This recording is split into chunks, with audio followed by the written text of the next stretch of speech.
আসে আর বারবার চলে যায়, আমরা কতটুকু সতর্ক হতে পারি? রমজান আমাদের নিকটবর্তী হয় যাতে করে আমরা হেদায়েতের দীপ্ত নবী জান্নাতের পথের পথিক হতে পারি। কিন্তু আমরা কতটুকু জান্নাতের পথে হাঁটলাম? আমরা কতটুকু জান্নাতের পথকে গ্রহণ করলাম? আমরা কতটুকু মাহে রমজান থেকে নিজের পিছনের গুনাহ থেকে মুক্ত হতে পারলাম?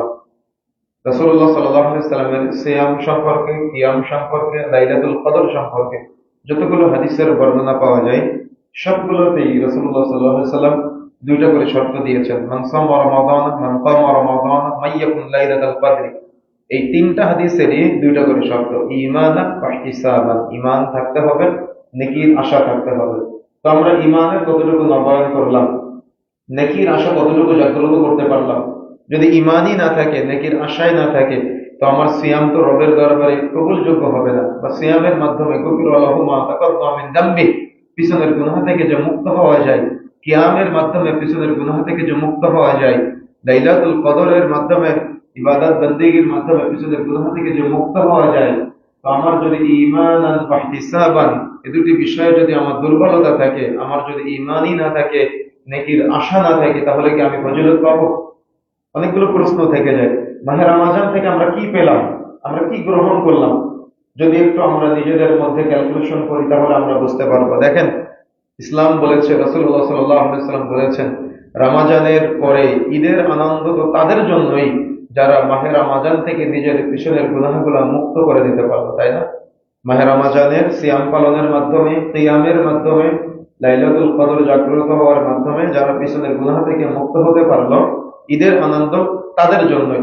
কিন্তু আপনি দেখেন তো, আমাদের মাঝে কি ঈদের আনন্দ তাদের জন্য কতটুকু না তার চাইতে বেশি যারা রাস্তায় ট্রাক ভাড়া করে, বক্স ভাড়া করে, গান বাজনা বাদ্যযন্ত্রের আয়োজন করে, ঈদের আনন্দ তারা বেশি উদযাপন করে। কথা বুঝতে পারেন না মনে হয়? মানে আমাদের ইমানদার ভাইদের চাইতে কেন জানি আমার মনে হয় যে এদেশের মাটিতে যখন হিন্দুদের পূজা হয় বা অন্যান্য যারা ধর্মাবলম্বী আছে তাদের যে উৎসবগুলো হয়, তাদের চাইতে নামধারী মুসলমানরা ঈদের দিন বেশি গান বাজনার আয়োজন করে। তাদের তো পূজা মণ্ডপের মধ্যেই শুধুমাত্র গান বাজনা সীমাবদ্ধ থাকে, কিন্তু এমন কোন মোড় নাই যে মোড়ে বক্স ভাড়া করে বখাটে ছেলেরা গান বাজনার আয়োজন করে না। এমন কোন এলাকা নাই, রাস্তা নাই যে রাস্তাগুলোতে ট্রাক ভাড়া করে, পিক আপ ভাড়া করে, অটো ভাড়া করে। এমনকি একটা ভিডিও দেখলাম, লজ্জার, ছোট ছোট বাচ্চারা, হয়তো 8-10 বছরের বয়সের বাচ্চা হবে, এই 8-10 বছরের বাচ্চারা তাদের চুলের কাটিং এত উদ্ভট, তারা ভ্যান চিনেন তো আপনারা, পা ভ্যান, ব্যাটারি লাগানো হয়েছে এখন, এগুলো ভাড়া করে ওই গান বাজাচ্ছে আর ঈদের দিন আনন্দ উল্লাস করতেছে, চশমা চোখে দিয়ে নাচানাচি করতেছে। অথচ শুনলে আশ্চর্য হবেন, এই 8-10 বছরের বাচ্চা মুসআব বিন উমাইর, নাম শুনেছেন আপনারা? মুআজ, মুহাফিজের ঘটনা যদি আপনারা শুনেন আশ্চর্য হবেন। আপনার 8-10 বছরের বাচ্চা তারা রাস্তায় গান বাজনা বাদ্যযন্ত্রের আয়োজন করে। আর মুআজ মুহাফিজ সম্পর্কে সহিহ হাদিস, আব্দুর রহমান ইবনে আওফ রাদিয়াল্লাহু তাআলা আনহু তিনি নিজে বলছেন যে বদরের যুদ্ধের দিন আমার ডান পাশে মুআজ, বাম পাশে মুহাফিজ, দুইজন দাঁড়িয়ে আছে, ছোট্ট বাচ্চা ছেলে। হাদিসের বর্ণনায় পাওয়া যায় হয়তো 9 থেকে 12 এর মধ্যে তাদের বয়স হতে পারে। তো মুআজ, মুহাফিজ আমার দুই পাশে দুইজন দাঁড়িয়ে থেকে বলতেছে, চাচাজি আব্দুর রহমান, আমাকে কি একটু আবু জাহালকে দেখিয়ে দিতে পারবেন? তো আব্দুর রহমান ইবনে আওফ বলতেছে, কেন ভাতিজা, তোমরা আবু জাহালকে দেখে কি করবা?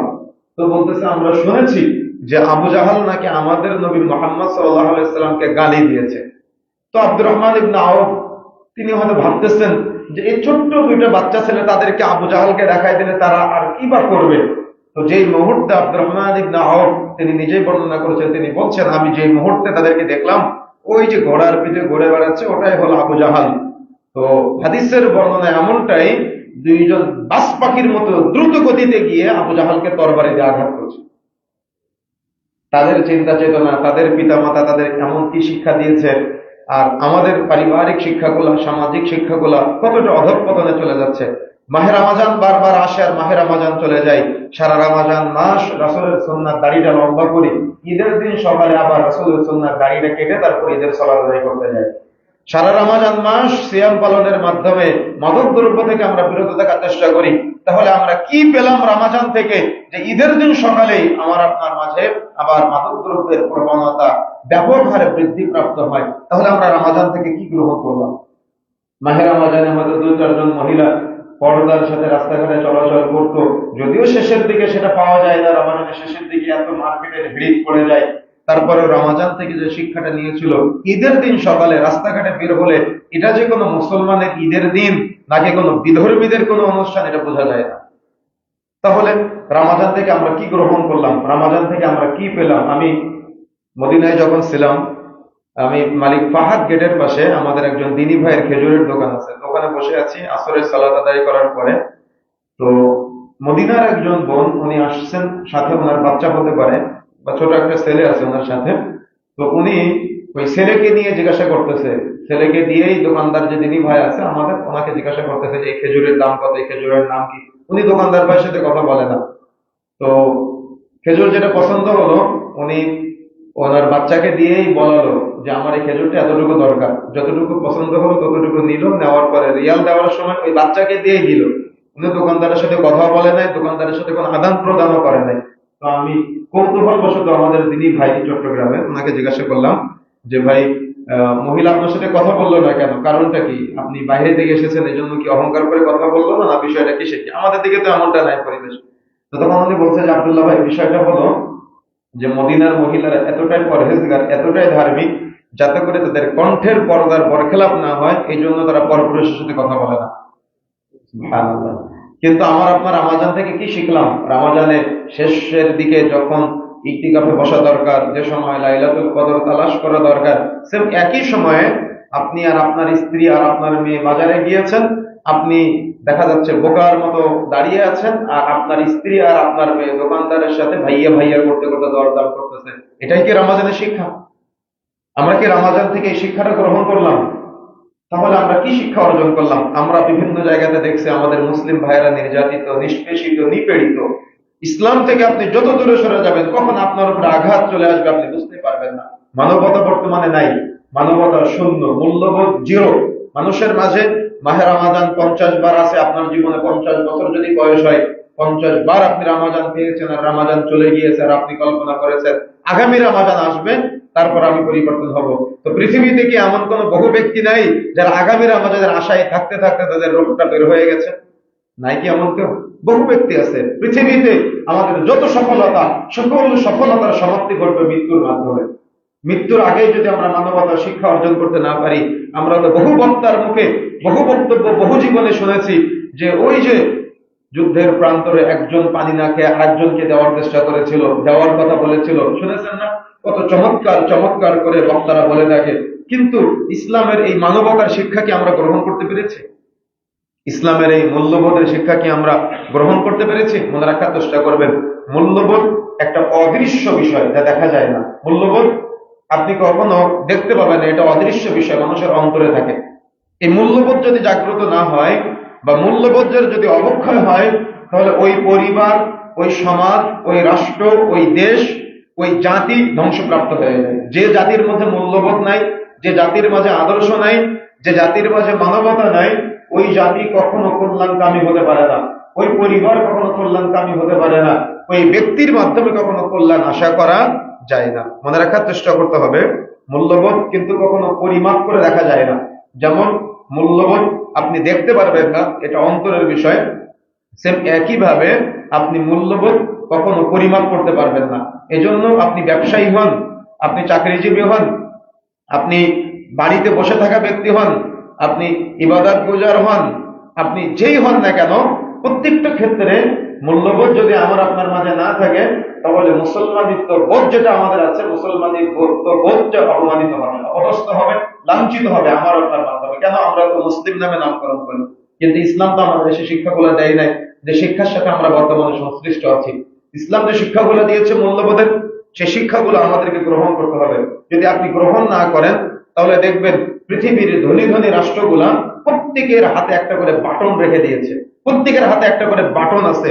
তাদের সবসময় টার্গেট, যদি আমাদের বিরুদ্ধে কেউ কিছু বলে, আমাদেরকে নিয়ে যদি কেউ চোখ রাঙায়, তাহলে বাটনটা টিপ দিব, ওইখানে যত কোটি কোটি মানুষ থাকুক না কেন, লক্ষ লক্ষ মানুষ থাকুক না কেন, তারা মারা গেলে কোনো যায় আসে না, তাই না? যত ধনী ধনী রাষ্ট্র আছে সবার হাতে বাটন আছে, বাটন গুলো চাপ দিবেন। এরকম বাংলাদেশের মতো কত বাংলাদেশ তো মানে নিঃশেষ হয়ে যাবে, আপনি বুঝতে পারবেন না। তাদের পরিকল্পনা বহু আছে, আপনি দেখেন ফিলিস্তিনের মতো জায়গায় মুসলিমরা কিভাবে নির্যাতিত, মায়ানমারের মতো জায়গায় কিভাবে মুসলিমরা নির্যাতিত। পৃথিবীর বহু দেশের বহু উদাহরণ দিলে আমরা বুঝতে পারবো যে যত আমরা মূল্যবোধ থেকে দূরে সরে যাব, যত আমরা ইসলামের শিক্ষা থেকে দূরে সরে যাব, যত আমরা মানবতা থেকে দূরে সরে যাব, তত যারা বর্তমানে নামধারী মানবতার ধরাধাজ আছে তারা কিন্তু আমাদের উপরে চেপে বসবে। এজন্য আমাদেরকে শিক্ষাগুলো অর্জন করতে হবে।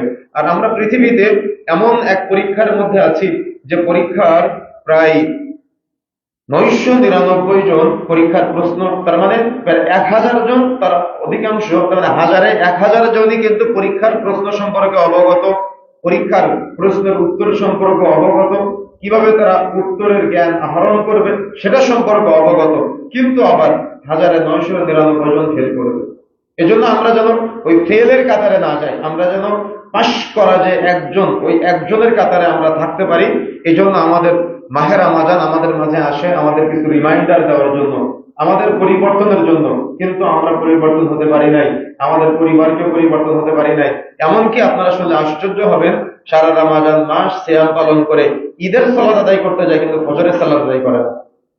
বহু আছে এরকম।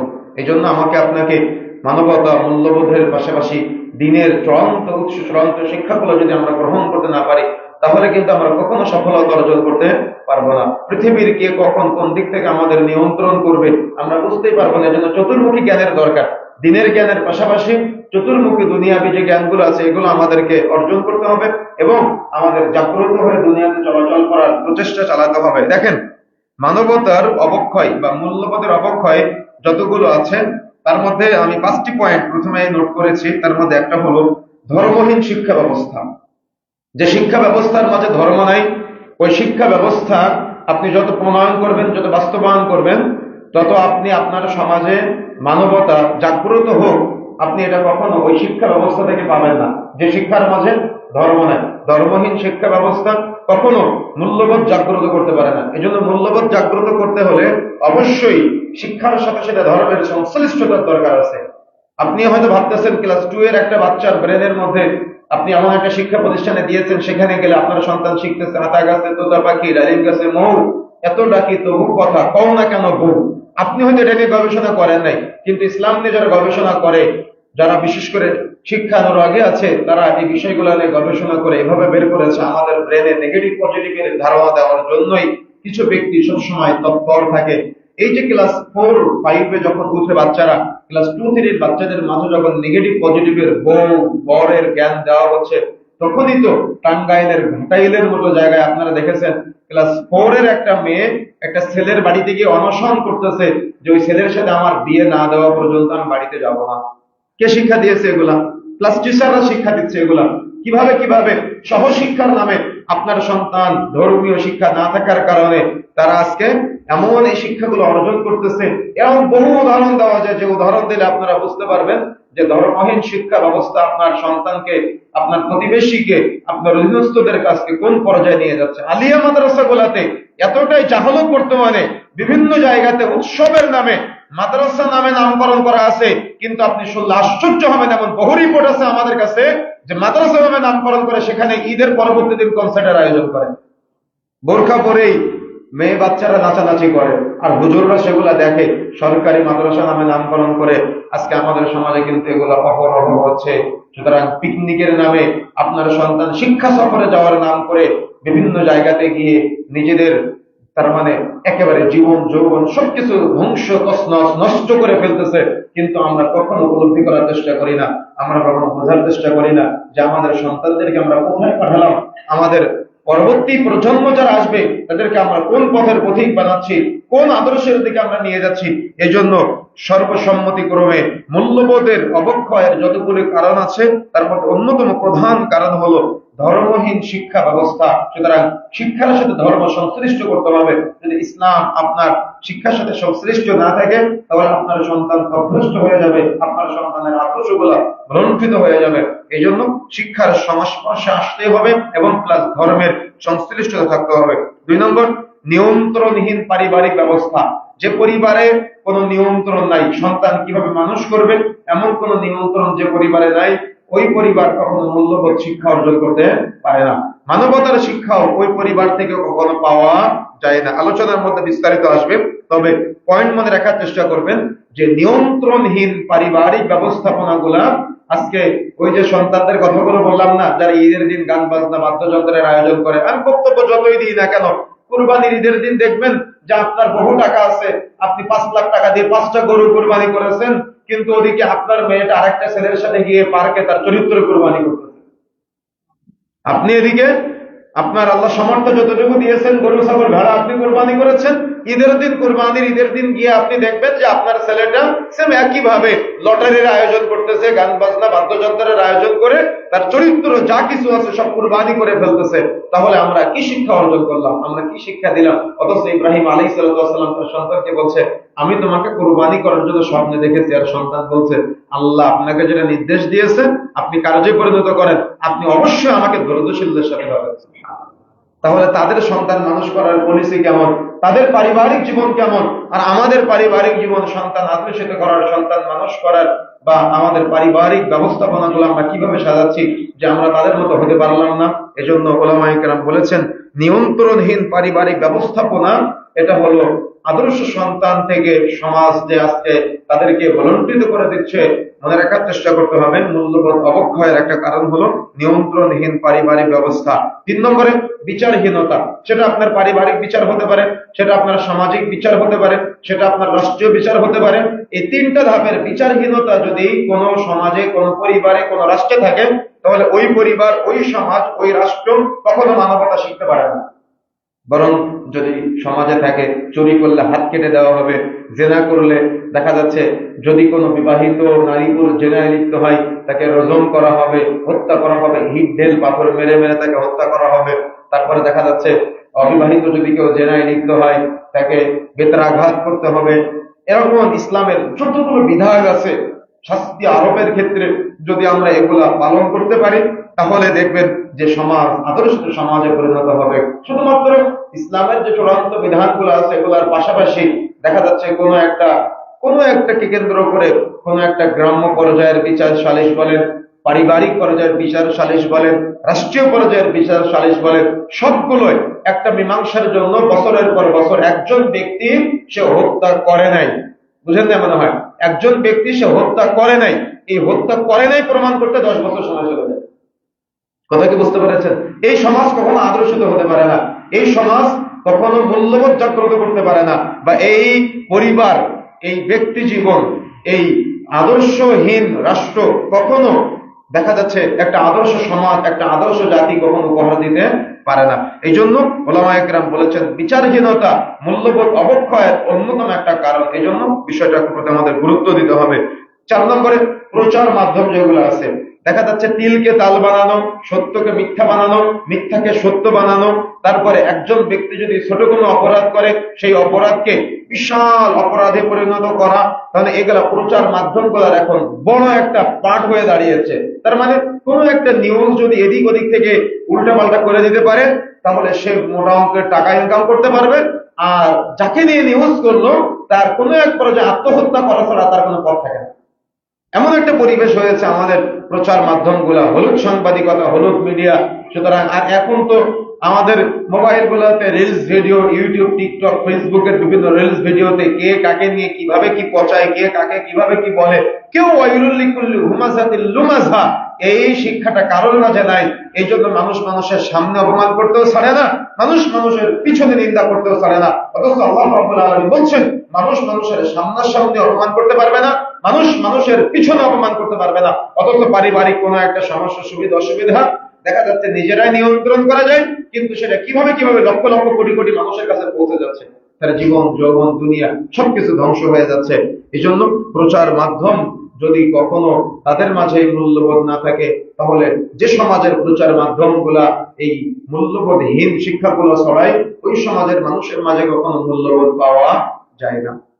তারপরে অন্যতম গুরুত্বপূর্ণ একটা বিষয় 5 নম্বর, সেটা হলো পর্নোগ্রাফি। পর্নোগ্রাফি শুধুমাত্র যে উলঙ্গপনা এমনটা নয়। পর্নোগ্রাফি বলতে আপনি হয়তো ভাবতে পারেন সবচাইতে লজ্জার বিষয়কে জানেন, আমি বললাম না যে ঈদের আনন্দটা তাদের জন্য যারা রমাজান থেকে শিক্ষা অর্জন করে পিছনের গুনাহ থেকে মুক্ত হতে পারবে। কিন্তু আপনি কি জানেন আপনার মসজিদের নিচের কোন এক কারেন্টের খুঁটিতে আপনার বাড়ির নিচের পাশের কোন এক কারেন্টের খুঁটিতে আপনি এই মুহূর্তে তাকিয়ে থাকবেন, আপনি দেখবেন রমাজান উপলক্ষে, তার মানে ঈদুল ফিতর উপলক্ষে, ঈদুল আজহা উপলক্ষে অমুক সিনেমা বের হয়েছে। বুঝেন না মনে হয়? তার মানে উপলক্ষটা কি বলেন তো? উপলক্ষ ঈদুল ফিতর, উপলক্ষ ঈদুল আজহা। তাহলে আমরা কোন পর্যায়ে পৌঁছে গিয়েছি? কেমন মুসলমান! নাম হলো ঈদ উপলক্ষে, নাম হলো ঈদুল ফিতর উপলক্ষে, নাম হলো ঈদুল আজহা উপলক্ষে, অথচ এই ঈদের সাথে পুরোটাই বিপরীত, পুরোটাই উল্টা। অথচ তাদেরকে আমরা মুসলিম নামে নামকরণ করে তাদেরকে আমরা আইডল মনে করি। আপনার স্ত্রীটা তা ওই নষ্ট মেয়ে যে আছে তার মতো পোশাক পরতে চায়, আপনার ছেলেটা ওই দেখা যাচ্ছে নষ্ট ছেলে যে আছে তার মতো চুলের কাটিং করতে চায়, অথচ আপনি আপনার পরিবারে আবার এগুলো প্রমোটও করেন। কথা বোঝেন না মনে হয়? কিয়ামতের আগে জেনা ব্যবস্থার বেড়ে যাবে মানে কি? মানুষ শুধু শারীরিক জেনা করবে না, চোখের জেনা হতে পারে, হাতের জেনা হতে পারে, অন্তরের জেনা হতে পারে। তার মানে ড্রয়িং রুমের মধ্যে আপনি বসে আছেন, আপনার ছেলে বসে আছে, আপনার বাবা বসে আছে, আপনার দাদা বসে আছে, সবাই আপনারা একসাথে বসে বসে টিভির দিকে তাকিয়ে আছেন। নগ্ন নারীটা যখন চলে আসে, আপনি অন্তরে যে খারাপ পরিকল্পনা করেন, আপনার বাবা একই কল্পনা করে, আপনার পরিবারের প্রত্যেক সদস্যরা একই পরিকল্পনা করে অন্তরে। তাহলে আমরা কি পারিবারিক ভাবে আমাদের সমাজের মানুষ ভুলণ্ঠিত হচ্ছে না? তারা কি জেনায় লিপ্ত হচ্ছে না? মাহে রমজানের মতো সময় আপনার স্ত্রী সিরিয়াল দেখা ছাড়ে নাই। বুঝেন না মনে হয়? কথা বুঝতে পেরেছেন? তাহলে রমজান থেকে আমরা কি শিক্ষা অর্জন করলাম? রমজান থেকে আমাদের পরিবারকে আমরা কি শিক্ষা দিলাম? যে মাহে রমজানের মতো চমৎকার মুহূর্ত, রহমত, বরকত, মাগফিরাতপূর্ণ সময়েও আমরা আমাদের পরিবারকে আদর্শিত করতে পারলাম না। সুতরাং এই পর্নোগ্রাফির ছায়াতলে আমাদের পরিবার ধ্বংস হয়ে যাচ্ছে, সমাজ ধ্বংস হয়ে যাচ্ছে, দেশ ধ্বংস হয়ে যাচ্ছে। কতটা লজ্জার, কতটা তার মানে কষ্টের, প্রতিটা মুসলিমের জন্য কতটা বেপথ। তার মানে আজকের এই ঢাকার বুকে চমৎকার মসজিদ, তার মানে এই মসজিদকে বিশেষ করে কয়েকটা মসজিদ আছে ঢাকার, যে মসজিদগুলাকে মানুষ আলহামদুলিল্লাহ আইডল মনে করে, যে মসজিদগুলাকে মানুষ গ্রহণযোগ্য মসজিদ মনে করে, যে গ্রহণযোগ্য মসজিদগুলোর মধ্যে আপনাদের মসজিদ একটা। এই মসজিদ থেকে আমি সংশ্লিষ্ট পর্যায়ে যারা আছে তাদের কাছে আহ্বান জানাতে চাই যে আপনারা অশ্লীলতার সাথে সংশ্লিষ্ট আছেন, এটা আপনাদের ব্যক্তিগত অপরাধ, কিন্তু আপনারা এই নষ্টামি সিনেমাগুলার নামের সাথে ঈদের নামটা সম্পৃক্ত করবেন না। বুঝেন না মানে আমার কথাটা? ঈদুল ফিতর নামটা সম্পৃক্ত করবেন না, ঈদুল আজহা নামটা সংশ্লিষ্ট করবেন না। এটা যদি আপনার আমার ব্রেনে জাগ্রত না হয়, তাহলে কিন্তু আমাদের নিজেদের মাঝেও মানবতা নাই, আমাদের নিজেদের মাঝেও কিন্তু মূল্যবোধ নাই। তার মানে কতটা আমরা অধঃপতনের অতল গহ্বরে চলে গেছি যে আপনি একজন ইমানদার, পরহেজগার, তাকওয়াশীল, আল্লাহওয়ালা ব্যক্তি থাকার পরেও আমরা কখনো পর্যন্ত এগুলা নিয়ে কোনো কথা বলার প্রয়োজন মনে করি না। তার মানে কতটা অধঃপতনে চলে গিয়েছে যে একটা সিনেমার প্রচার হচ্ছে, নষ্টামের প্রচার হচ্ছে, মাইকিং পর্যন্ত বিভিন্ন গ্রাম অঞ্চলে করে থাকে যে ঈদুল ফিতর উপলক্ষে অমুক দেখা যাচ্ছে নষ্ট ছেলের অমুক সিনেমা বাজারে এসেছে, তোমরা সবাই সিনেমা দেখতে চলে আসো। আর এদেরকে আপনারা আইডল মনে করেন, এদেরকে আপনারা মডেল মনে করেন, আর এদের আদর্শে পরিবার সাজাতে গিয়ে আপনারা শুনে আশ্চর্য হবেন পরিবারে এত প্রকারের এত তালাক আর তালাক। তার মানে আমাদেরকে সপ্তাহে 2-1 দিন বসা লাগে এই তালাকের মাসালার মীমাংসা করে দেওয়ার জন্য, এত পরিমাণে তালাক। এমনকি আলেম ওলামাদের পরিবারেও তার মানে কোনো ছাড় নেই, শুধুমাত্র সমাজ, তার মানে পারিবারিক সম্পর্কগুলো নষ্ট হয়ে যাচ্ছে। কেন? এই শুধুমাত্র ওই সিনেমার মধ্যে ওই যে মেয়েটাকে যেভাবে দেখে স্বামী তার স্ত্রীকে ওভাবে পেতে চায়, ওই ছেলেটাকে যেভাবে দেখে স্ত্রী তার স্বামীকে ওভাবে পেতে চায়। কিন্তু ওগুলো তো সাধারণ নাটক, ওভাবে তো পরিবার পাওয়া যাবে না, ওভাবে তো পরিবার মিলবে না। ওগুলো লিখিত জাস্ট অভিনয় করে, ওভাবে কি পরিবার চলে? কিন্তু যখন ওভাবে পরিবার সাজাতে চাই তখন তো পরিবারে সাজাতে পারে না, বা পরিবারে ওভাবে পায় না। তখন কি হয়? তখন সমাজ ধ্বংস হয়ে যায়, দেশ ধ্বংস হয়ে যায়, পরিবারগুলা তালাক আর তালাকের প্রবণতা ছড়ায়। এজন্য আজকে এখান থেকে আমরা দায়িত্বহীন ভাষায় বলে যেতে চাই, মনে রাখার চেষ্টা করতে হবে সংশ্লিষ্ট ব্যক্তিদের কাছে যদি আমাদের কথা কখনো পৌঁছায়, তাহলে আর পৌঁছানোর চেষ্টা করতেও হবে যাতে করে কখনো এই সিনেমার প্রচারের সাথে ঈদুল ফিতর নামটা সংশ্লিষ্ট না থাকে, সিনেমার প্রচারের সাথে, নাটকের প্রচারের সাথে ঈদুল আজহার সংশ্লিষ্টতা কখনো যেন না থাকে, সেদিকে আমাদের খেয়াল রাখতে হবে। যারা এই বড় বড় পর্যায়ে দায়িত্বশীল আছেন, আপনাদেরকে আমরা দৃষ্টি আকর্ষণ করে বলতে চাই, এগুলোর সাথে যেন আর কখনো আমাদের ইসলামের সাথে, আমাদের মূল্যবোধের সাথে কখনো এই নষ্টামি, অশ্লীলতা, বেহায়াপনা, নাটক সিনেমার কখনো নাম সংশ্লিষ্টতা না থাকে, সেদিকে আমাদের খেয়াল রাখতে হবে। দেখেন, যদি আমরা মূল্যবোধ জাগ্রত করতে পারি তাহলে উপকার কি হবে? বৃষ্টির মাধ্যমে একটা জমিন যেমন উজ্জ্বল হয়ে যায় না, তো মনে করেন উজ্জ্বল হয়ে বলতে ঘাস যদি থাকে তাহলে যখন বৃষ্টি নামে ঘাসগুলা পানি পাওয়ার সাথে সাথে সজীবতা ফিরে পায় না? তো যখন আপনি ইসলামের ছায়াতলে আসবেন, কোরআনকে বলা হয়েছে নূর, ইসলামকে বলা হয়েছে নূর মানে আলো, নূর মানে আলো। ফালাক, সূরা আল ফালাকের ফালাক শুনেছেন না আপনার? ফালাক মানে হলো উষা, মানে ফজরের থেকে সুবহে সাদিক, যখন আমরা ফজরের সালাত আদায় করি না, ফজরের সালাতের অক্ত যখন হয়, এই অক্ত হওয়ার মুহূর্ত থেকে যখন পর্যন্ত আলোয় আলোকিত পৃথিবী না হয় ততক্ষণ পর্যন্ত এই সময়কে বলা হয় ফালাক। মনে রাখার চেষ্টা করতে হবে আমাদের, এই মুহূর্তটা অত্যন্ত বরকতময়, এই মুহূর্তটা অত্যন্ত কল্যাণকামী, যারা পড়া মুখস্থ করে তাদের জন্য, যারা ব্যবসা করে তাদের জন্য, সকলের জন্য, যদিও আমরা এটা মানতে পারি না, কিন্তু এ সময় সজীবতা ফিরে পাওয়া যায়, এটাকে বলা হয় ফালাক, নূর, আলো। ঘুটঘুটে অন্ধকারাচ্ছন্ন রাত যখন নূর চলে আসে, আলো চলে আসে, তখন গোটা পৃথিবী আলোয় আলোকিত হয় না? সেম একইভাবে যদি ইসলামের শিক্ষা, কোরআন ও সহিহ সুন্নাহর শিক্ষা, কোরআন মাজিদের শিক্ষা যদি আমার আপনার পরিবারে আমরা জাগ্রত করতে পারি, তাহলে আমাদের পারিবারিক জীবনের জাহালত, ব্যক্তি জীবনের জাহালত, সামাজিক জীবনের জাহালত, সবকিছু যখন আমরা ইসলামের শিক্ষা নিয়ে আসতে পারবো, তখন পুরাটাই আলোয় আলোকিত হয়ে যাবে ইনশাআল্লাহ। কিন্তু যদি আমরা পুনরুজ্জীবিত করার প্রয়োজন আমরা মনে না করি, যেমন আমরা কিন্তু ঘুমাই মানে মারা যাওয়া, কথা কি বুঝতে পেরেছেন?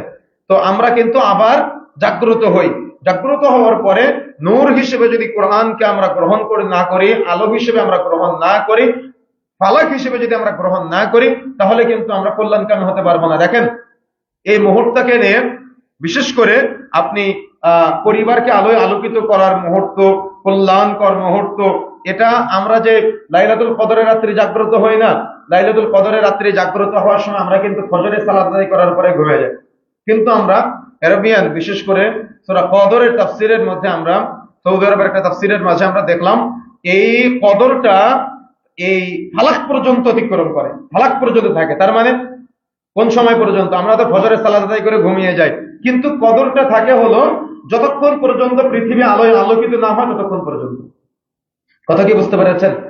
এই জন্য আমাকে আপনাকে এই ফালাকের মুহূর্তটা, নূরের মুহূর্তটা আমাকে আপনাকে গ্রহণ করতে হবে। যদি আমরা গ্রহণ করতে পারি, আর এটা সর্বদা দোয়ার মাধ্যমেও আমরা এই কল্যাণকামীগুলো হতে পারি, ফিরে আসতে পারি। তার মানে বেশি বেশি আল্লাহর কাছে কামনা করতে হবে, আল্লাহর কাছে চাইতে হবে। যেমন একটা মাছ যদি আপনি শুধু শুকনা মাটির উপরে ছেড়ে দেন, ও কি সজীবতা ফিরে পাবে? ও কি তৃপ্তি সহকারে বেঁচে থাকতে পারবে?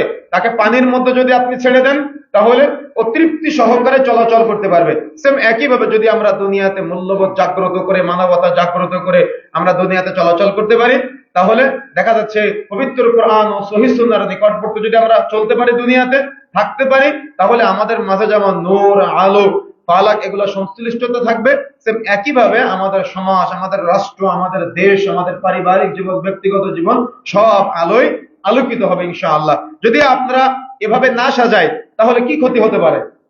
দেখেন, সংক্ষিপ্ত সময় আমি কয়েকটি পয়েন্ট বলবো আপনাদের মাঝে। দেখেন, যদি আমরা আমাদের সমাজকে, আমি এতক্ষণ পর্যন্ত যে কথাগুলো বললাম, এভাবে ঢেলে না সাজাই, অর্থাৎ আদর্শ সমাজে পরিণত করার প্রচেষ্টা আমাদের না থাকে, বা আমরা যদি রমজান যে আমাদের মাঝ থেকে বিদায় নিল, আমরা যদি রমজানের শিক্ষাটা গ্রহণ না করি, তাহলে ক্ষতি কি হবে? ক্ষতি হবে, দেখা যাচ্ছে আমরা যারা, বিশেষ করে প্রথমে আমাদের দিয়ে শুরু করি, যারা আমরা টুকটাক দাওয়াতি কাজের সাথে জড়িত, যাদের মাধ্যমে আপনারা মানবতা শিখবেন, যাদের মাধ্যমে আপনারা মূল্যবোধ শিখবেন, তারাই যদি মূল্যবোধহীন হয়, তারাই যদি মানবতা শূন্য হয়, তাহলে আপনি শিখবেন কার কাছ থেকে? প্রথমে আমাদের কথা বলি, তারপর অন্যান্য বিষয়ের দিকে যায়। কথা বুঝেন না মনে হয়? যার কাছ থেকে, আলেম ওলামাদের কাছ থেকে আপনি মানবতা শিখবেন, মূল্যবোধ শিখবেন, তারাই যদি মূল্যবোধহীন হয়, তাহলে আপনি শিখবেন কার কাছ থেকে? এখন ওয়াজ মাহফিল গুলা হাস্যরস্যের মঞ্চ তৈরি হয়েছে, ওয়াজ মাহফিল গুলা দেখা যাচ্ছে রাজনৈতিক মঞ্চ তৈরি হয়েছে। আপনি কোনো একজন আপনার প্রিয় বক্তাকে নিয়ে আসতে যাবেন, আপনার 45,000 টাকা আসার আগে ব্যাংক অ্যাকাউন্টে পাঠাতে হবে, স্টেজে ওঠার আগে 5,000 টাকা না দিলে সে তাফসীর করবে না। কথা বুঝেন না মনে হয়? তাহলে আল্লাহর কোরআনের বাণীগুলা, রাসূলুল্লাহ সাল্লাল্লাহু আলাইহি ওয়াসাল্লামের হাদিসগুলা এত কঠিন ভাবে, কঠিন হৃদয়ের অধিকারী হয়ে দরদাম করে নিজেদের মাঝে আজকে বিক্রয় ক্রয় বিক্রয় চলছে। যদি এভাবেই চলতে থাকে, তাহলে মানবতা যে শিখাবে, তার মাঝেই যদি মানবতা না থাকে, তাহলে কখনো আদর্শ সমাজ আমরা উপহার দিতে পারবো না, বা আদর্শ সমাজ আমরা কখনো পাবো না। এজন্য আমাদেরকে যারা আমরা দাওয়াতি কাজের সাথে সংশ্লিষ্ট আছি, আমাদেরকে আগে মূল্যবোধের শিক্ষাটা গ্রহণ করতে হবে, মানবতার শিক্ষা গ্রহণ করতে হবে, তারপরেই না অন্য কাউকে আমরা মূল্যবোধের শিক্ষা দিব বা মানবতার শিক্ষা দিব। এই জন্য এই বিষয়টা আমাদের গুরুত্ব দেওয়া দরকার। এখন দেখেন, যদি আমরা মূল্যবোধহীন সমাজ, রাষ্ট্র, পরিবারে চলাচল করি, তাহলে কি হবে? ছোটদের সামনে বড়রা অপরাধ করতে শিখবে। যেমন আলেম ওলামার যারা বড়রা চলে যাচ্ছে, পরবর্তীতে আলেম ওলামা যারা আসবে তারাও তাদের কাছ থেকে এগুলো শিখবে। পারিবারিক জীবনে বাবা যেভাবে চলতেছে, সন্তান তার বাবার মতো করে চলা শিখবে। দেখা যাচ্ছে বড় ভাই যেভাবে চলতেছে, ছোট ভাই তার মতো করে চলা শিখবে, তাই না? তাহলে মূল্যবোধটা কিন্তু এইভাবে ধাপে ধাপে আসে। কিন্তু যদি মূল্যবোধের জাগ্রত বা মূল্যবোধের শিক্ষা পারিবারিক ভাবে মূলত না পায় বা বড়দের কাছ থেকে না পায়, তাহলে কখনো ওই সমাজ আদর্শিত হতে পারে না। দেখেন ছোট্ট একটা হাদিস, আল্লাহ রাসূল বলছেন, আল হায়াউ লা ইয়াতি ইল্লা বিখাইর, লজ্জাশীলতা কল্যাণ ছাড়া কিছু আনয়ন করে না। যেখানে লজ্জা নাই সেখানে কল্যাণ নাই, যেখানে লজ্জা আছে সেখানে কল্যাণ আছে। উলামায়ে কেরাম এই ছোট্ট হাদিসের কেউ 3টা ব্যাখ্যা করেছেন, কেউ 4টা ব্যাখ্যা করেছেন। 1, নিজেকে নিজে লজ্জা পাওয়া। 2, বড়দের লজ্জা পাওয়া। 3, আল্লাহকে লজ্জা পাওয়া।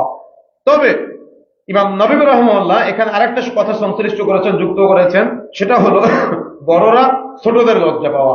যদি বড়রা ছোটদের লজ্জা না পায়, তাহলে ছোটরা কখনো বড়দের লজ্জা পাবে না। আপনি রাস্তা দিয়ে যাচ্ছেন, যাওয়ার সময় আপনার বাইকের নিচে একটা মুরগি পড়েছে, আপনার ছেলে বাইক চালাচ্ছে, তখন আপনি আপনার ছেলেকে বলতেছেন, যাবো জোরে চালাও যাতে মুরগির মালিক ধরতে না পারে। কথা বুঝেন না মনে হয়? তাহলে আপনার সন্তান আপনার কাছ থেকে কি শিখবে? আমার কথা কি বুঝতে পেরেছেন? দেখেন, অ্যারাবিয়ান একজন শেখ, উনি গল্প করতেছেন যে উনি ওনার বাচ্চাকে নিয়ে, ছেলেকে নিয়ে রাস্তা দিয়ে যাচ্ছেন। তো সৌদি আরবের ট্রাফিক কন্ট্রোল সিস্টেম গুলো কিন্তু অনেক কঠিন। তো লাল বাতি জ্বলতেছে, লাল বাতি জ্বললে কিন্তু যাওয়া যায় না, অনেক কঠিন, অনেক বেশি জরিমানা হয়।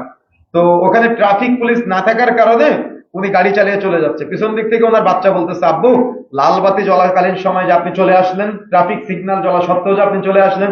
তো যখন সন্তান পিছন দিক থেকে এ কথা বললো, বলার সাথে সাথে বাবার ব্রেন নাড়া দিয়েছে যে আমার সন্তানের সামনে আমি অপরাধ করলাম, এটা নিজের কাছে অনেক অনুশোচনাবোধ জাগ্রত হচ্ছে। তখন উনি গাড়িটা ঘুরিয়ে ট্রাফিক কন্ট্রোল পুলিশ রুম যেখানে আছে ওখানে চলে গিয়েছে। যাওয়ার পরে বলতেছে, পুলিশ অফিসারকে বলে যে অমুক সিগনালে ট্রাফিক সিগন্যাল জ্বলা সত্ত্বেও আমি চলে আসছি, আমাকে জরিমানা করেন।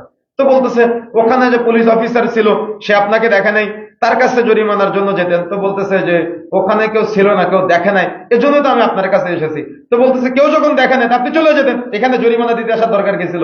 তখন বলতেছে, কেউ তো দেখে নাই, আমার সন্তান যে দেখেছে। বুঝেন না মনে হয়? আমার কথা বুঝতে পেরেছেন? কেউ দেখে নাই, আমার সন্তান যে আমাকে দেখেছে। সুতরাং দেখেন, প্রত্যেকটা ক্ষেত্রে বড় ভাই যদি ছোট ভাইকে নিয়ে এভাবে চিন্তা করে, বাবা যদি সন্তানকে নিয়ে এভাবে চিন্তা করে, অভিভাবক যদি তার অধীনস্থদেরকে নিয়ে এভাবে চিন্তা করে, তাহলে ওই পরিবার মূল্যবোধ শিখবে। আর যদি এভাবে চিন্তা না করে, তাহলে ওই পরিবার কখনো মূল্যবোধ শিখবে না। যে পরিবারের সন্তানকে তার বাবা 5 টাকা হাতে দিয়ে বলে যে আব্বু সিগারেট কিনে নিয়ে আসো, ওই 1 দিন যায়, 2 দিন যায়, 3 দিন যায়, 4 দিন বলে আমার আব্বু কি খায় আমিও একটা টান দিয়ে দেখি, তাই না? তাহলে ওই সন্তান কিভাবে মূল্যবোধ শিখবে? ওই পরিবারের সদস্যরা কিভাবে মূল্যবোধ শিখবে? ও কখনো শিখতে পারবে না। কেন শিখবে না? ও পরিবার থেকে শিখে নাই সেই জন্য। এই জন্য প্রিয় বন্ধুরা আমার, আমাকে আপনাকে জানার চেষ্টা করতে হবে, বোঝার চেষ্টা করতে হবে, না হলে সময় অতিক্রম হয়ে যাবে। কিন্তু আমরা আমাদের পরবর্তী প্রজন্মকে রেখে যাব যারা না শিখতে পারবে সালাত, না শিখতে পারবে মানবতা, না শিখতে পারবে মূল্যবোধ, কিছু শিক্ষা অর্জন করতে তারা পারবে না, ব্যর্থ হয়ে যাবে। বরং দেখা যাচ্ছে যে 2-1 জন তাদের বাচ্চাদেরকে মসজিদে নামাজ পড়তে নিয়ে আসে। গ্রাম অঞ্চলে এতটাই জঘন্য অবস্থা, বাচ্চা যদি একটু কান্না করে বাচ্চাকে মসজিদ থেকে বের করে দেয়। এমনকি বাচ্চার অভিভাবকের সাথে খুব নোংরা আচরণ করে, যাতে করে বাচ্চাকে আর মসজিদে না নিয়ে আসে। অথচ 7 বছর বয়সে আল্লাহ রাসূল বলছেন, মুরু আওলাদাকুম বিসসালাতিহিম আবনাউ সাবঈ সিনিন, তোমাদের সন্তানদের 7 বছর বয়সে নামাজের শিক্ষা দাও। আপনি মসজিদে নববীতে যান, বড় বড় আলেম ওলামারা সালাত আদায় করতেছে, তাদের সামনে বাচ্চারা দৌড়াদৌড়ি করে, কেউ কিছু বলে না।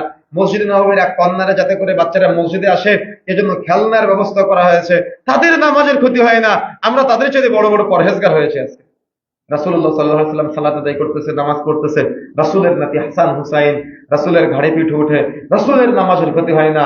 আমরা রাসূলের সাথে পরহেজগারিতা সাজার চেষ্টা করি যে বাচ্চাদেরকে মসজিদ থেকে বের করে দেয়। বরং সৌদি আরবের উলামায়ে কেরাম বলেছেন, মনে রাখবা মসজিদের পিছনের কাতারে যদি বাচ্চাদের কিচির মিচিরের শব্দ শোনা না যায়, মনে করবে পরবর্তী প্রজন্মের মসজিদ মুসাল্লি শূন্য হয়ে গেছে, যার বাস্তবতা আপনি দেখেন আজকে। সুতরাং উলামায়ে কেরাম বলেছেন যে বাচ্চারা হলো মসজিদের সৌন্দর্য, মসজিদের সৌন্দর্যই হলো বাচ্চারা। সেই সৌন্দর্য যদি না থাকে তাহলে পরবর্তী প্রজন্মের বংশধর যারা, তারা বেনামাজি হয়ে আসবে, তাদের কখনো মসজিদের সাথে সংশ্লিষ্টতা পাওয়া যাবে না। এই জন্য বড়রা চেষ্টা করবেন ছোটদেরকে বড়দের মাঝে মাঝে ঢুকিয়ে নেওয়ার জন্য। এক কর্নারে দিয়ে দিলে তারা তো কথা বলবেই। এই জন্য পারিবারিক ভাবে এই শিক্ষাগুলো অর্জন করতে হয়। এই শিক্ষাগুলো আমাদেরকে অর্জন করার চেষ্টা করতে হবে। দেখেন, যদি শরীয়তের না থাকে, শরীয়তের জ্ঞান না থাকে, তাহলে আপনি এখন কোন একটা হসপিটাল তৈরি করলেন। হসপিটাল তৈরি করলে আপনি শুনলে আশ্চর্য হবেন, মাহে রমাজান আমাদের মাঝে বারবার আসে, বারবার চলে যায়। কেন আসে? এই শিক্ষাগুলোর জন্য আসে, কিন্তু আমরা তো বুঝি না। আপনি একটা হসপিটাল নির্মাণ করলেন, দেখা যাচ্ছে হসপিটালের প্রায় 8-10টা ক্যাটাগরিতে স্টেপ থাকে। এমনকি গ্রাম অঞ্চলে, বিশেষ করে শহরে তো আছেই, এমন এমন দালাল থাকে, ওই ভ্যানওয়ালা পর্যন্ত যদি কোনো রুগীকে নিয়ে হাসপাতালে যায়, ও একটা পার্সেন্টেজ পায় সিজারের রুগী। এখন বলেন তো, হসপিটাল কর্তৃপক্ষ তাহলে সিজার না করে নর্মালকে ডেলিভারি করাবে? কথা বুঝেন না? এমন হয় 8-10 জনকে টাকা দেওয়া লাগে যারা এই পর্যন্ত নিয়ে আসে। এমনকি গ্রাম্য ডাক্তার থাকে কিছু, গ্রাম্য ডাক্তার যদি রেফার করে দেয় অমুক হাসপাতালে যেতে হবে, তাহলে একটু মোবাইল করে দিয়েছে, অবশ্যই তাকে পার্সেন্টেজ দেওয়া লাগবে, না হলে ওই হাসপাতালে রোগী আর পাঠাবে না। কথা বুঝেন না? এমন হয়। এমনকি আমাদের অনেক দিনী ভাই ডক্টর আছে, তারা আমাদের কাছে অনেক সময় বলে যে মাতৃগর্ভের মাঝে কিছু ওষুধ আছে, যখন বাচ্চা মায়ের পেটে থাকে ওই ওষুধগুলো প্রয়োগের মাধ্যমে মায়ের পেটের মাঝে বাচ্চাকে বড় করে ফেলে। এমনকি ওই সময় তাদের সেন্সটা এমন তো থাকে যে ওই মাকে তো কিছু বলবে না, তার হয় স্বামী থাকবে, না হয় বাবা থাকবে। সিজার করার একদমই 1% প্রয়োজন নাই, তারপরেও বলবে যে পেটের ভিতরে বাচ্চা উল্টে আছে, নাড়িতে জড়ায় আছে, পানি নাই, বিভিন্ন রকম কথাবার্তা বলে ওরা সিদ্ধান্ত দিবে না, সিদ্ধান্ত আপনার উপরে ছেড়ে দিবে। আপনার উপরে ছেড়ে দিয়ে বলবে সিদ্ধান্ত আপনি দেন। সিদ্ধান্ত কিন্তু তারা দিবে না, সিদ্ধান্ত আপনি দিচ্ছেন যে সিজার করার জন্য। অথচ 1% সমস্যা নাই, আপনি এখানে আসার জন্য হয়তো 2-3টা মাধ্যম এসেছেন, এরা সবাই একটা করে পার্সেন্টেজ পাবে, আপনি যে এখানে ভর্তি হয়েছেন কিন্তু আপনি বুঝতেই পারবেন না। এভাবেই চলছে সমাজ। এখন যদি রামাজান আমাদেরকে এই শিক্ষাগুলা দেয়, যাতে করে আমরা এই শিক্ষা, তার মানে এই জাহালতের সাথে জড়িত না থাকি। কিন্তু রামাজান তো বারবার আসে আর বারবার চলে যায়, আর আমাদের মাঝে এই প্রবণতা থেকেই যায়।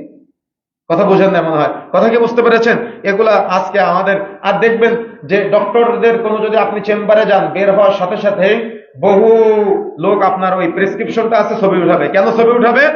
আমরা তথ্য যেটা পেয়েছি সেটা হলো যে ডক্টর আমার কোম্পানির ওষুধ দিল কিনা। যদি আমার কোম্পানির ওষুধ দেয় তাহলে ডাক্তার গাড়ি পাবে, বাড়ি পাবে, ফ্ল্যাট পাবে। আর যদি ওষুধ না দেয় তাহলে তো ডাক্তার কিছুই পাবে না। কারণ এভাবে যোগসূত্র থাকে, কোম্পানির ওষুধ ভালো হোক বা মন্দ হোক, আমার কোম্পানির ওষুধ দিল কিনা। কথা বুঝেন না? মনে হয় একটা পরীক্ষারও দরকার নাই, 10টা পরীক্ষা দিবে সিরিয়ালে। যতগুলো পরীক্ষা যে হসপিটাল থেকে আপনি করাবেন, ওই প্রত্যেকটা পরীক্ষার যে টাকাগুলো আপনি পেমেন্ট করবেন, তার একটা করে পার্সেন্টেজ ডক্টরের আমল নামায় চলে যাবে। কথা বুঝেন না? মনে হয় মানি ব্যাগের মধ্যে চলে যাবে, ব্যাংক অ্যাকাউন্টে চলে যাবে। এভাবেই চলছে সমাজ, মানবতার অবক্ষয়। আপনি কোথায় যাবেন, যেখানে যাবেন সেখানে আজকে মানবতার অবক্ষয় চলছে। এভাবেই সমাজ চলছে। অথচ সবাই মুসলমান, অথচ সবাই আল্লাহ ওয়ালা দাবি করি, অথচ রমাজানের সিয়াম পালন করি, অথচ নিজেকে দেখলে মনে হয় কত বড় পাক্কা ইমানদার, পরহেজগার, তাকওয়াশীল ব্যক্তি। কিন্তু আপনি চলে যান বিদেশে যাওয়ার জন্য, একটা পাসপোর্ট করবেন, পাসপোর্ট অফিসের A to Z যতগুলো টেবিল আপনার ফাইলটা পার হবে, ততগুলো টেবিলে আপনি যদি টাকা না দেন, তাহলে টেবিলের ফাইল এক টেবিল থেকে আরেক টেবিলে যাবে না। কথা বুঝেন নাই?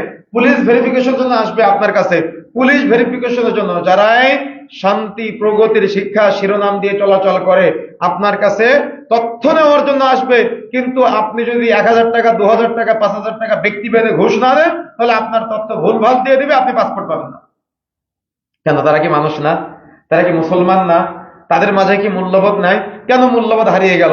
পারিবারিক সূত্রে কিন্তু মূল্যবোধ গুলো আজকে নষ্ট হয়ে যাচ্ছে। তার বাবাও জানে যে আমার সন্তান অমুক জায়গা থেকে ঘুষের টাকা নিয়ে এসেছে, বাবাও খাচ্ছে, কিচ্ছু বলে না।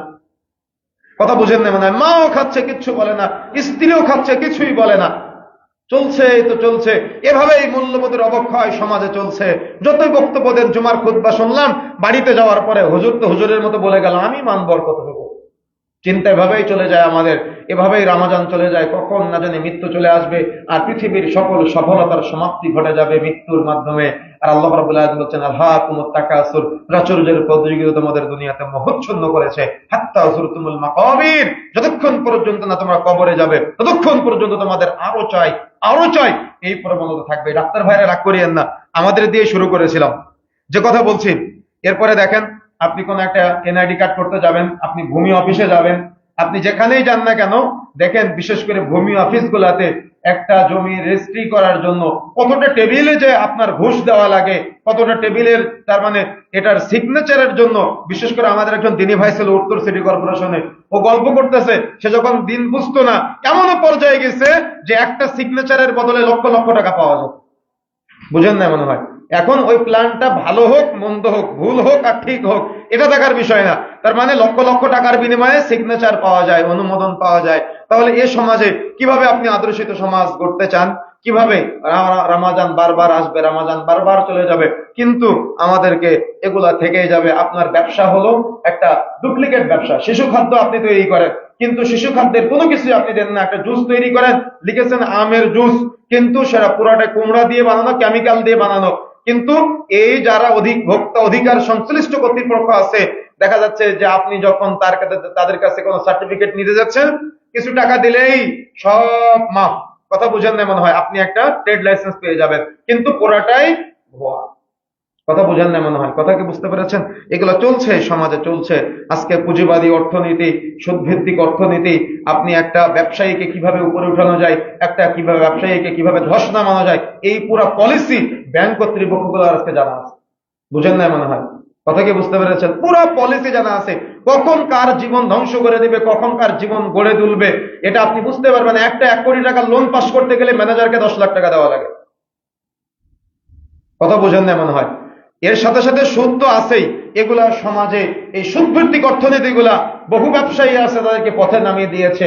এভাবে এই প্রলোভন দেখিয়ে মানুষদেরকে, যদিও টুপি পরে আছে, যদিও দাঁড়িয়ে রেখে মুখে, কিন্তু আপনি বুঝতেই পারবেন না যে কিভাবে তারা আপনার অর্থনীতিকে, কিভাবে তারা আপনার একেবারে এই অর্থ নামক আল্লাহর দেওয়া নিয়ামতকে সুদের সাথে সংশ্লিষ্ট করে আপনার ব্যবসাকে হারামে পরিণত করে দিচ্ছে, এবং আপনি আপনার দিন দুনিয়া সবকিছু ধ্বংস করে ফেলতেছেন। এগুলো আপনারাও জানেন, আমরাও জানি, কিন্তু কেউ উদ্যমী না। প্রত্যেকে নিজের জায়গায় অটুট থাকার চেষ্টা করে, আর সবাই ভাবে যে দুনিয়াতে আমি তো আজীবন বেঁচে থাকবো। সবাই ভাবে এটা। ইহসাবু আন্না মালাহু আখলাদা। তারা মনে করে তাদের এই দুনিয়ার যা কিছু করতেছে আজীবন তাদেরকে অমর করে রাখবে, আজীবন তাদেরকে বাঁচিয়ে রাখবে, আজীবন তাদেরকে সফলতা দান করবে। আর আল্লাহ বলছেন কাল্লা, কখনো না, লাইয়ুমবাতান্না ফিল হুতামা, তারা হুতামা নামক জাহান্নামে নিক্ষিপ্ত হবে। ওয়া মা আদরাকা মাল হুতামা, মুহাম্মদ তুমি কি জানো সেই হুতামা নামক জাহান্নাম কি জিনিস? নারুল্লাহিল মুকাদা, সেটা হলো আল্লাহর তৈরি প্রজ্বলিত আগুন। আল্লাতী তাত্তালিউ আলাল আফিদা, যে আগুন তাদের হৃদয়কে চূর্ণ বিচূর্ণ করে দিবে, আত্মা ফাটিয়ে দিবে, আত্মা গলিয়ে দিবে। ইন্নাহা আলাইহিম মাউসাদা, যেটা হলো আবদ্ধভাবে তাদেরকে জ্বালানো হবে। ফি আমাদিম মুমাদ্দাদা, জাহান্নামীদেরকে জাহান্নামে ঢোকানোর পরে দরজায় খুঁটি কেটে দেওয়া হবে, যাতে করে তারা বের হতে না পারে। আল্লাহ সুবহানাহু ওয়া তাআলা এই কথা বলছেন। কিন্তু আমাদের মাঝে সব সময় এই প্রবণতা বর্তমানে বহু রূপে বহুভাবে আজকে আপনি দেখতে পাবেন। আপনি যান আপনার স্ত্রীকে নিয়ে, আপনার পরিবারকে নিয়ে আপনি পরিকল্পনা করবেন, আপনার স্ত্রীর সংশ্লিষ্টতা এমন, কোন একটা অফিসে চাকরি করবে, ওই অফিসে গিয়ে অফিসের মালিককে, অফিসের বসকে চা দিতে পারে, কিন্তু স্বামীকে চা দিতে তার লজ্জা লাগে। কথা বুঝেন না মনে হয়? কথা বুঝতে পেরেছেন? চেহারা বিক্রয় করে টাকা ইনকাম করা, চেহারা বিক্রয় করে দেখা যাচ্ছে ক্রেতাদের আকৃষ্ট করা, এগুলো সব হারাম ইনকাম। অথচ আজকে অধিকাংশ বড় বড় কোম্পানি গুলাতে, মোবাইল মার্কেট গুলাতে আপনি যান, দেখেন মেয়েরা গেঞ্জি গায়ে ঘুরে বেড়াচ্ছে, আকৃষ্ট করতেছে আপনাদের।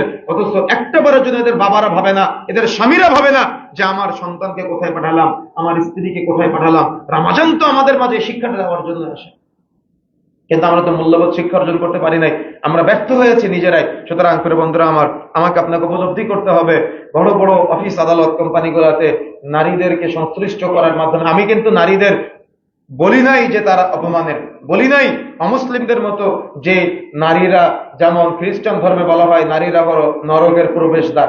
ইসলাম আপনাদেরকে এগুলা বলে নাই। ইসলাম আপনাদের শ্রেষ্ঠত্বের মর্যাদা দিয়েছে। ইসলাম বলেছে দুনিয়া কুল্লুহা মাতা, গোটা পৃথিবীটা হলো সম্পদ।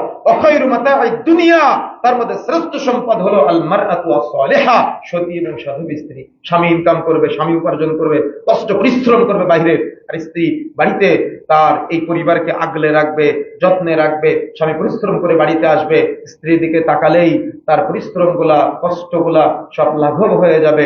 এটাই পরিবার। যদি আপনি এই রাসূলের শিখানো পদ্ধতি, ইসলামের শিখানো পদ্ধতি আপনি পরিত্যাগ করেন, উল্টা কোনো পথে আপনি চলেন, তাহলে আপনার পরিবারে আপনি সুখ খুঁজে পাবেন না, আপনার সমাজে আপনি সুখ খুঁজে পাবেন না। এই জন্য এত তালাকের প্রবণতা এগুলো আমাদের সমাজে চলছে। আর এই মানবতা না থাকার কারণে আজকে কি হচ্ছে, বাবা ক্যামেরা ধরে রাখে, মা আর মেয়ে নাচানাচি করে, আর এগুলো সোশ্যাল মিডিয়ায় ছেড়ে দেয়। বুঝেন না মনে হয়? রমাজান থেকে কি শিক্ষা অর্জন করলাম আমরা? এগুলোই চলছে সমাজে, এগুলোই সমাজে। আমি তো আশ্চর্য হয়ে যাই যে আমাদের সমাজে কত জাহালত বাবা, কত নোংরা বাবা, তার স্ত্রী আর তার কন্যা সন্তান নাচানাচি করে, আর সে ভিডিও করে সোশ্যাল মিডিয়ায় আপলোড করে দেয়, সোশ্যাল মিডিয়ায় ছড়িয়ে দেয়। আর এগুলোর মাধ্যমে তারা টাকা উপার্জন করে। স্বামী স্ত্রীকে ভিডিও করে, স্ত্রী স্বামীর ভিডিও করে, এগুলো সোশ্যাল মিডিয়ায় ছড়িয়ে দেয়, ফেসবুকে ছড়িয়ে দেয়। মনে রাখার চেষ্টা করতে হবে, এগুলোই জাহালত যেগুলো আমাদের সমাজে চলছে। আর এদেরকে আপনার পরিবারের মহিলা সদস্যরা, আপনার সন্তানেরা তাদেরকে আবার আইডল মনে করা শুরু করে দিয়েছে, অথচ তারা হলো পুরোটাই জিনার সাথে সংশ্লিষ্ট আছে। কত নোংরা রুচি একটা স্বামীর যে তার স্ত্রীর সবকিছু সে সোশ্যাল মিডিয়ায় ছড়িয়ে দেয়। এজন্য যুবক ভাইয়েরা মনে রাখার চেষ্টা করতে হবে, আল্লাহ রাসূল বলেছেন, ইয়া মা'শারাশ শাবাব মান ইসতাতা মিনকুম, হে যুবক সম্প্রদায় যাদের বিবাহ করার ক্ষমতা আছে তোমরা বিবাহ করো। বিবাহ করার ক্ষমতা মানে ওলামায়ে কেরাম যতগুলো পয়েন্ট বলেছেন তার মধ্যে অন্যতম একটা পয়েন্ট হলো স্ত্রী পরিচালনা করার ক্ষমতা। আপনার স্ত্রী আপনার সম্পদ, আপনার স্ত্রী রাস্তার মানুষের সম্পদ না। আপনার স্ত্রী আপনার সম্পদ, আপনার স্ত্রী ফেসবুকের মানুষের সম্পদ না। আপনার স্ত্রী আপনার সম্পদ, আপনার স্ত্রী আপনার বন্ধুদের সম্পদ না। তাকে রক্ষা করার দায়িত্ব আপনার, তাকে হেফাজতের দায়িত্ব আপনার, তার চরিত্র গঠনের দায়িত্ব আপনার। যদি আপনি দায়িত্ব অবহেলা করেন, কিয়ামতের মাঠে জবাব দেওয়া লাগবে। আর আপনার মাধ্যমে সমাজ নষ্ট হয়ে যায়, দেশ নষ্ট হয়ে যায়, পরিবারগুলো নষ্ট হয়ে যায়। আল্লাহ রাব্বুল আলামিন এদের থেকে আমাদের বিরত থাকার তৌফিক দান করেন, বলেন আমিন। এরপরে আসেন, আপনি কোথায় যাবেন? প্রতিটা পরিবারে আজকে বিভিন্ন ভাবে সন্তানদেরকে দ্রুত বিবাহ না দিয়ে বিবাহে দেরি করার কারণে পরিবারগুলো নষ্ট হয়ে যাচ্ছে। যতক্ষণ পর্যন্ত আপনি আপনার সন্তানকে দ্রুত বিবাহ না দিবেন, আপনার সন্তান উপযুক্ত বয়স হওয়ার পরে যদি আপনি বিবাহ না দেন, তাহলে সৌদি আরবের সবচেয়ে বড় ফতোয়া বোর্ড ফতোয়া লাজনাত দায়মার ফতোয়া অনুযায়ী যে আপনার সন্তানকে উপযুক্ত বয়স হওয়ার পরে যদি আপনি বিবাহ না দেন, বিবাহ বহির্ভূত সে যত গোপন পাপ করবে প্রত্যেকটা পাপের একটা করে ভাগ বাবা মার আমলনামায় লিপিবদ্ধ হবে।